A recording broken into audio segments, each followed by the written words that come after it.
Ouais, bonjour à tous, j'espère que vous allez bien. On se retrouve aujourd'hui sur Genshin Impact. Ça y est, la 1.1 est disponible en jeu depuis évidemment ce matin. On va pas aller évidemment faire un tour de ce que la 1.1 a apporté, hein. J'ai fait déjà 2 vidéos parlant de ce que la mise à jour 1.1 allait apporter. Ici, on va aller parler des nouveaux personnages. Donc, on va aller parler de Tartaglia et de Diona. Et je vais aller faire 3 multis sur Tartaglia. Alors, au début, je ne devais pas invoquer dessus, hein. Je l'ai dit que j'allais pas invoquer, que j'allais garder pour Zhongli.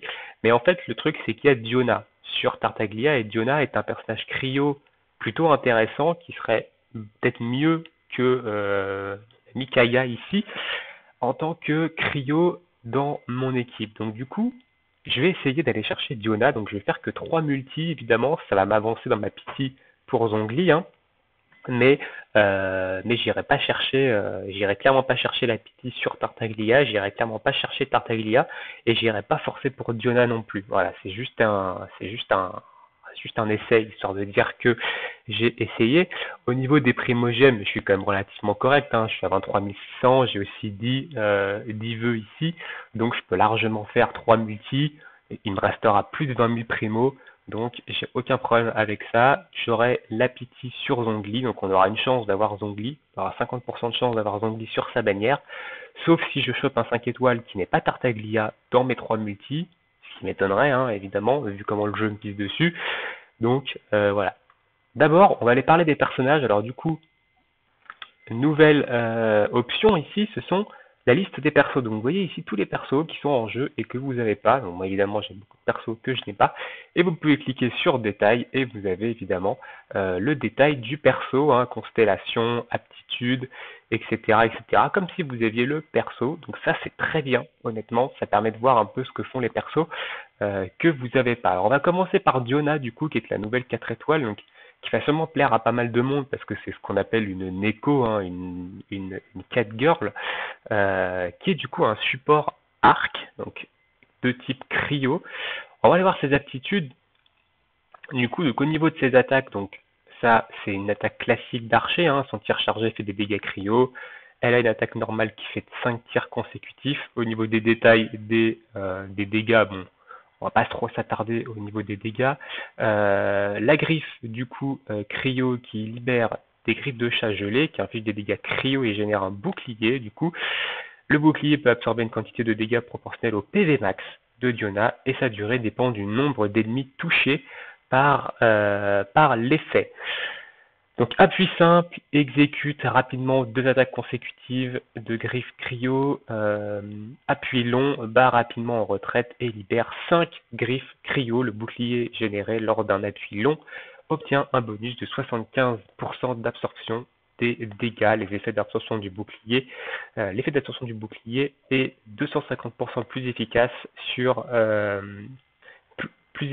les dégâts cryo et applique l'élément cryo aux ennemis, aux personnages actuels pendant un court instant lorsque le bouclier est généré. Alors, aux personnages actuels, je ne sais pas si on peut switcher et garder le bouclier. Je pense que oui, honnêtement. Personnage actuel, ça parle pas seulement de Diona, donc je pense que oui, vous pouvez mettre votre bouclier et du coup switcher derrière. Ça va appliquer cryo à au moins 5 ennemis. Voilà, si jamais vous avez 5 ennemis en face de vous. Donc ça peut être intéressant en termes de support. Maintenant, QV spécial, du coup, Diona lance un cocktail gelé de sa fabrication qui inflige des dégâts cryo en zone et génère un champ de vapeur d'alcool. Donc ça génère en fait un champ cryo sur la map. Inflige aux ennemis présents des dégâts dans la zone, des dégâts cryo continus. Donc ça va poser cryo en continu sur les ennemis et ça va restaurer les PV des personnages présents dans la zone. Au niveau de ses soins, donc c'est calé sur ses PV max, comme Barbara en fait, tout simplement, c'est un perso qui va se jouer full HP, donc c'est plutôt bien honnêtement d'avoir un perso qui va se jouer full HP. Donc 5,34% de ses PV max plus 513 PV, donc c'est quand même un soin qui est plutôt intéressant honnêtement. La durée ça dure 12 secondes. Donc je pense que c'est par seconde ici, on n'a pas la description, mais je pense que c'est par seconde peut-être, ou toutes les 3 secondes. Faudra tester. Ceux qui ont Diona, dites-moi dans les commentaires si vous l'avez essayé. Énergie élémentaire 80, temps de recharge 20 secondes. Ok, bon. Diona a l'air d'être un support plutôt intéressant quand même. Ensuite, menu secret de la queue de chat. Donc augmente de 10% la vitesse de déplacement des personnages sous la protection du bouclier généré par Griffe Cryo. Leur coût d'endurance est de plus réduit de 10%. Donc ça c'est intéressant honnêtement. Le fait que ça réduise le coût d'endurance de 10% et ça augmente la vitesse de déplacement. Pour l'exploration, c'est plutôt intéressant. On n'est pas là. Regardez combien de temps il dure le bouclier. Le bouclier, il dure 1,8 secondes par griffe. Donc, vous avez un appui long. Quand vous faites un appui long, vous avez un temps de recharge de 15 secondes. Quand vous faites un appui court, vous avez un temps de recharge de 6 secondes. Voilà, le bouclier absorbe des PV max. Ok, donc 1,8 secondes par griffe, sachant que vous avez au maximum 5 griffes. Ok, c'est plutôt intéressant. Le bouclier peut durer quand même assez longtemps, peut durer ici quasiment 7-8 secondes, voire même 9 secondes, parce qu'on est quasiment à 2 secondes par griffe. Donc on est sur du 5 x 2, 10, ouais, on est à peu près sur du 9 secondes. Je crois que c'est ça. On doit être sur du 9 secondes au bas mot. Donc 9 secondes d'augmentation de vitesse et de réduction de coût d'endurance pour l'explo, c'est intéressant. Ensuite, joyeuse ébriété, donc les ennemis entrant dans le champ de vapeur d'alcool de cuvée spéciale, donc de l'ultime ici, voient leur attaque baisser de 10% pendant 15 secondes, c'est pas mal, honnêtement. 10% d'attaque en moins, ça veut dire qu'ils vont vous frapper moins fort. Donc c'est plutôt intéressant, honnêtement, support très intéressant, Diona. Et ensuite, apéritif offert, 12% de chance d'obtenir un plat supplémentaire lorsque vous cuisinez un plat de soins parfait. Donc voilà. Ok, donc ça je crois qu'il y a déjà quelqu'un qui a ce passif. Je crois que Xiangling a un passif similaire. On va aller rapidement checker ses constellations. Donc son C1, du coup, Diona va récupérer 15 d'énergie à la fin de QV spéciale. Donc ça veut dire que sur les 80 que ça lui coûte, elle va en récupérer 15 au bout des 12 secondes. Donc plutôt intéressant le C1. On the Rock, du coup, les dégâts infligés par Griffe Cryo augmentent de 15% et le bouclier absorbe 15% de dégâts en plus. De plus, la compétence confère pendant 5 secondes lorsqu'elle touche un bouclier aux autres personnages déployés à proximité, dont le pouvoir absorbant est correspondant à la moitié de celui de Griffe Cryo. Donc, les personnages déployés à proximité, je pense que ça doit être en coop, du coup, ça. C'est en coop. Donc, ça peut être intéressant, honnêtement, Diona en coop comme perso quand vous l'avez C2. Ensuite, un dernier pour la route, donc ça c'est le plus 3 sur l'ulti. Le mixologie, du coup le temps de charge du tir visé de Diona est réduit de 60% lorsqu'elle se trouve dans le champ de vapeur d'alcool de QV spécial. C'est un support honnêtement, donc en fait vous allez claquer votre ulti et vous allez switcher sur un autre perso. Donc je trouve pas cette constellation super intéressante. Après ça doit être sûrement ça doit être si vous jouez en tant que support en coop, par exemple en coop à 4, ça peut être intéressant vu que vous aurez que Diona, mais quand vous jouez en solo, cette constellation est pas super intéressante, honnêtement. Un double avec glaçon, donc là c'est plus 3 sur le E, et le C6, du coup dernière tournée, les personnages se trouvant dans le champ d'alcool de QV spécial bénéficient des effets suivants selon les PV qu'il leur reste. Donc bonus de 30% de soins reçus si les PV sont à 50% ou en dessous, et maîtrise élémentaire augmente de 200 si les PV sont au-dessus de 50%. Donc, un C6 très intéressant sur son ultime ici. Il y a un double bonus en fonction des PV, donc si vous êtes à moins 50% de vie, vous allez vous soigner beaucoup plus, donc 30% de plus. Si vous êtes à plus de 50% de vie, vous gagnez 200 de maîtrise élémentaire. Alors évidemment, les 200 de maîtrise élémentaire, c'est pas intéressant sur tous les persos. Si vous jouez des persos qui sont accès physique, ça va pas leur changer grandement la vie. Par contre, si vous jouez sur des personnages qui ont besoin de maîtrise élémentaire, comme des mages ou autres, ça peut être intéressant d'avoir 200 de maîtrise élémentaire en plus. Donc Diona, plutôt intéressant en termes de perso. Le perso après au niveau design, c'est pas ce que je préfère honnêtement ce genre de design là, mais un support intéressant. On va aller parler du coup maintenant de Tartaglia et ensuite on ira du coup faire nos 3 multis sur le portail. Donc Tartaglia qui est un archer également de type hydro, qui est le 11e exécuteur des Fatui, hein, appelé Tartaglia. Il s'est fait connaître pour avoir gagné des milliers de combats. Donc lui, vous l'avez déjà rencontré dans l'histoire. Au niveau de ses aptitudes, donc son attaque 1 qui est à l'arc, du coup. On a 6 attaques consécutives, on a un tir chargé qui fait des dégâts hydro et qui inflige également aux ennemis touchés l'effet contre-courant. Donc nous, c'était traduction coupure hein, quand on avait les leaks. Là, ça s'appelle contre-courant en français, donc ça va mettre un debuff, un effet sur la cible. Contre-courant, du coup, les ennemis affectés par cet effet subissent l'un des types de dégâts hydro suivants lorsque Tartaglia attaque. Les dégâts infligés par ces effets compte comme les dégâts d'une attaque normale. Hein. Donc contre-courant flash, les tirs visés complètement chargés touchant les ennemis affectés par contre-courant infligent des dégâts de zone consécutifs.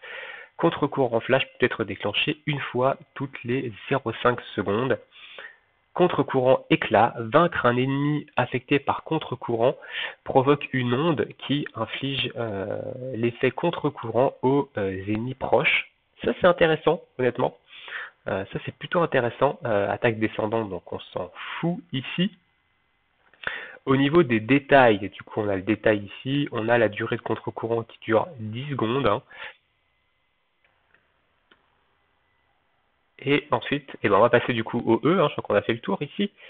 Donc ça, les tirs visés complètement chargés touchant les ennemis, ok. Effectue un tir visé plus précis, lors de la visée, la flèche se charge, inflige. Ok, donc vous pouvez faire un premier tir visé. J'essaie de comprendre en fait comment fonctionne le contre-courant. Faites un premier tir visé, ça va faire des dégâts hydro. Vous allez placer contre-courant et ensuite les tirs visés complètement chargés touchant les cibles. Donc si vous refaites un tir visé derrière, vous déclenchez du coup le contre-courant flash ici. Et si vous tuez un ennemi, vous déclenchez le contre-courant éclat qui va propager contre-courant à tous les ennemis proches. Ça c'est intéressant, honnêtement. Ça fait que à distance, il peut être aussi intéressant. Ensuite, posture du démon, marais déchaîné. Donc là, on va évidemment avoir une autre utilisation du contre-courant. Donc Tartaglia libère une arme exploitant la puissance de l'eau et inflige des dégâts hydro aux ennemis proches. Tartaglia entre en état de mêlée, donc là il switch en mode mêlée. En état de mêlée, les attaques normales et chargées de Tartaglia changent. Du coup, on tape maintenant en hydro, donc on pose l'élément hydro sur les cibles, hein, enchaîne jusqu'à 6 entailles hydro consécutives, attaque chargée, exécute une frappe croisée rapide et inflige des dégâts hydro. Cette attaque consomme de l'endurance, évidemment. On a ensuite contre-courant entaille. Les attaques de mêlée appliquent à nouveau l'effet contre-courant lorsqu'elles touchent un ennemi affecté par contre-courant. Donc vous appliquez à nouveau contre-courant si l'ennemi est déjà sous contre-courant. Ceci inflige des dégâts hydro en zone. Les dégâts infligés par contre-courant entaille compte comme des dégâts de compétences élémentaires, hein. Donc c'est des dégâts hydro. Le contre-courant entaille. Contre-courant entaille peut être déclenché une fois toutes les 1,5 secondes. Voilà, donc ça n'enlève pas le contre-courant apparemment. Ça fait proc des dégâts en zone toutes les 1,5 secondes quand vous touchez quelqu'un en mêlée qui a contre-courant. Je rappelle que le contre-courant dure 10 secondes. Donc ça c'est très intéressant parce qu'on pensait que le debuff allait exploser et allait se retirer du coup, alors que c'est pas le cas. Donc ça fait toute la différence ici. Le debuff il reste sur l'ennemi et vous pouvez en fait le faire proc plusieurs fois. Donc ça veut dire que vous allez prendre votre arc, vous allez engager le combat avec un tir visé pour mettre contre-courant sur un ennemi. Vous allez passer en mode mêlée où vous allez lui remettre un deuxième tir chargé pour faire proc, par exemple le flash. Et derrière, vous allez du coup passer en mode mêlée pour faire des dégâts en plus toutes les 1,5 secondes en zone.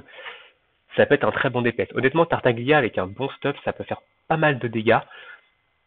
Donc c'est plutôt intéressant. La compétence prend fin après 30 secondes et lorsque vous appuyez dessus ou lorsque vous appuyez dessus à nouveau, Tartaglia repasse alors en état de distance. Le temps de recharge de la compétence est réinitialisé et dure plus longtemps si l'état de mêlée à perdurer. L'état de mêlée ne peut excéder 30 secondes. Au bout de cette durée, Tartaglia repasse automatiquement à l'état de distance. Voilà, donc évidemment, il y a un temps de recharge qui est beaucoup plus long, hein, qui va de 6 à 36 secondes. Hein. Si vous êtes resté 30 secondes en mode mêlée, vous avez 36 secondes de temps de recharge sur le E, ce qui est extrêmement long. Donc il va falloir jongler entre les deux positions. Position distance, position mêlée. Vous passez en position distance, vous faites un tir chargé, vous collez le contre-courant, vous passez en position mêlée, vous faites 2-3 coups, histoire de faire éclater un peu, provoquer contre-courant en taille, vous repassez à distance, etc. Donc un gameplay qui a l'air d'être assez nerveux. Oblitération, du coup, ravage. Tartaglia effectue différentes attaques selon l'état dans lequel il se trouve. Évidemment, si vous êtes à distance, si vous êtes au corps à corps. Donc en état de distance, éclair de balles maléfiques tire rapidement devant lui une flèche gorgée de magie hydro qui inflige des dégâts hydro en zone, ainsi que l'effet contre-courant aux ennemis en face, restaure une partie de l'énergie élémentaire à la fin de l'attaque. En état de mêlée, lumière d'élimination exécute une large entaille circulaire qui inflige d'importants dégâts hydro à tous les ennemis proches et peut générer l'effet torrent. Donc torrent, c'est un nouvel effet avec le debuff contre-courant. Donc contre-courant torrent, lorsqu'elle touche un ennemi affecté par contre-courant, lumière d'élimination consomme cet effet et inflige des dégâts hydro. Donc là, ça consomme l'effet et inflige des dégâts hydro de zone. Les dégâts infligés par contre-courant torrent compte comme des dégâts d'un déchaînement élémentaire. Ok. Donc là, c'est marqué que ça consomme. J'ai pas vérifié si ça consomme la marque. Non. Donc il n'y a que l'ultime en fait qui va consommer les marques. Très bien. On va passer rapidement sur ses passifs. Donc du coup, l'effet contre-courant est prolongé de 8 secondes, donc il dure 18 secondes. Donc ça, c'est ouf comme premier passif. Épée, du coup, hydromorphe. Les ennemis subissant des coups critiques lors des attaques normales et chargées sont aussi affectés par l'effet du coup contre-courant tant que l'état de mêlée de posture du démon Marais déchaîné est actif. Donc le deuxième passif, quand vous êtes en mêlée et que vous faites des coups critiques avec vos attaques chargées et vos attaques normales, vous infligez contre-courant aux ennemis. Donc ça c'est intéressant, il va falloir le build coup critique pour pouvoir mettre le plus souvent contre-courant sur le plus d'ennemis possible et pouvoir profiter en fait de cet effet contre-courant. Et ensuite maîtrise de l'armement, donc ça augmente le niveau des attaques normales des personnages de votre équipe de 1. Donc même si vous êtes au maximum, vous allez avoir un niveau supplémentaire. Au niveau des constellations, et on ira ensuite invoquer, donc le C1 réduit le temps de recharge de posture de démon de Marais déchaîné de 20%, donc ça c'est intéressant, hein. Si vous comptez rester longtemps en mêlée, vous perdez 20%, sur 36 secondes c'est quand même pas mal. Posture du démon courant souterrain, donc vaincre un ennemi affecté par contre-courant peut restaurer 4 d'énergie élémentaire de Tartaglia, donc c'est peu, hein, c'est pas à coup sûr, c'est peu. Ici on a le plus 3 sur le E, du coup, sur le E. Ici, du coup, chaos de l'abîme, fleur de l'eau condensée. Lorsque Tartaglia est dans l'état de mêlée de posture du démon Marais déchaîné, un contre-courant entaille est déclenché contre les ennemis affectés par l'effet contre-courant toutes les 4 secondes. Sinon, il déclenche un contre-courant flash. Les contre-courants entaille et contre-courant flash déclenchés par cette constellation ne sont pas influencés par les intervalles de déclenchement de ces deux effets contre-courant et n'affectent pas leurs propres intervalles de déclenchement. Alors ça c'est ouf.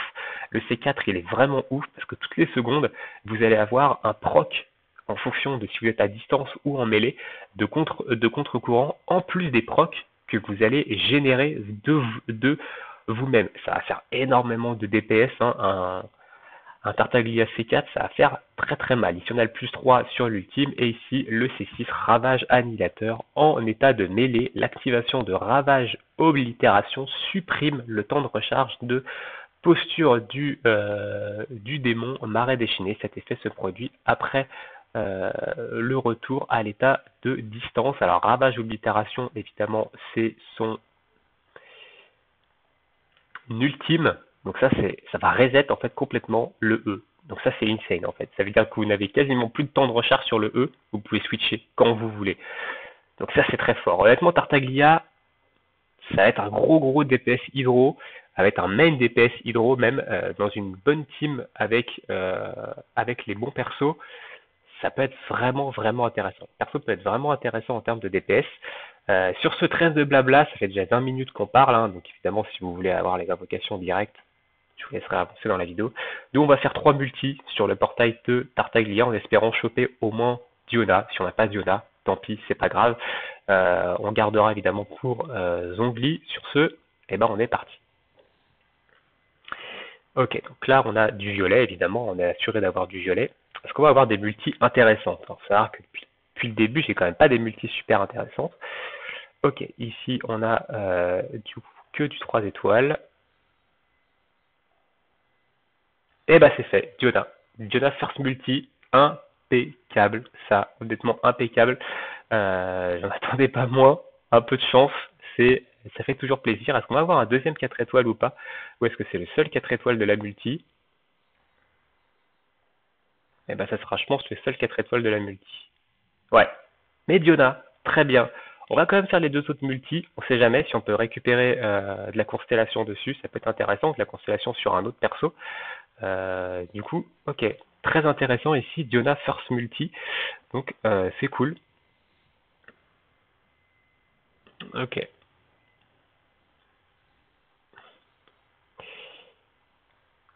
Bon, on a quand même eu un seul 4 étoiles. Hein. Ok, Beidou, personnage que j'avais pas. Je suis pas trop intéressé par Beidou, mais ça fait toujours un perso en plus. Pour les expéditions, c'est toujours intéressant quand même. Mais on verra par la suite si jamais si jamais je monte, si jamais je la monte. Bon, est-ce qu'on aura que Beidou dans cette multi? À mon avis, on n'aura qu'un seul 4 étoiles. Ouais, on n'aura qu'un seul 4 étoiles ici. Ok, bon, Beidou, deuxième perso que j'avais pas. Ça fait des persos que j'ai pas, c'est plutôt intéressant ça. Ok, on va se faire du coup troisième multi ici et on s'arrêtera évidemment ici.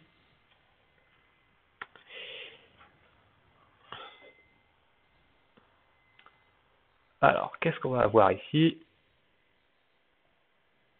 Ok, un doublon de Beidou, Beidou C1, très bien. On va peut-être la monter finalement, C1, je ne sais pas ce qu'elle fait en C1, mais ok. Est-ce qu'on doit avoir un autre 4 étoiles ou pas? Est-ce qu'on va faire 3 multi avec un seul 4, avec juste les 4 étoiles de la Pity? Eh ben, je pense que ça va être juste 3 multi avec les 4 étoiles de la Pity. Ouais, ok. Bon, bah, 2 Beidou, une Diona. Écoutez, pourquoi pas, c'est très bien. On va récupérer ici des astéries. Je ne sais pas ce qu'on peut, du coup, ce qu'on peut obtenir avec pour l'instant dans la boutique. Donc là, on peut se rajouter ça. Est-ce qu'on peut se rajouter, alors, voilà, donc ça, les astéraillons, enfin les astrions plutôt, je vais les garder. Je vais les garder pour la bannière de Zhongli, hein, évidemment. Donc on gardera ça de côté. Et bah très bien, très bien, très bien. Donc on aura eu deux nouveaux personnages, dont du coup Beidou qui va passer C1. Je ne sais pas ce que vous sont C1, l'activation de Fléau des monstres marins confère les effets suivants. J'ai dire un bouclier qui absorbe. Ok, je sais pas trop ce que ça vaut honnêtement. Fléau marin, je me suis pas renseigné sur ce qu'elle fait. Hein. Fléau marin, c'est quoi Fléau marin? Ah, Fléau marin, Fléau marin, c'est le nom de la constellation. L'activation de Fléau des monstres marins confère les effets suivants. Génère un bouclier qui absorbe une quantité de dégâts équivalent à 16% des PV max et dure 15 secondes. Ce bouclier peut absorber jusqu'à 250% de dégâts électro. Ok.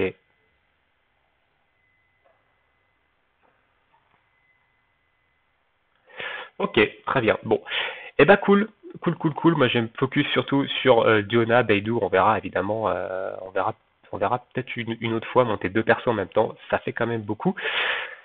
Sur ce, on va se laisser ici. Hein. Je vous laisse évidemment faire le tour de la mise à jour tranquillement. Puis on se revoit évidemment pour de prochaines vidéos bientôt. Et ben, bonne journée ou bonne soirée et à bientôt. Ciao, ciao tout le monde.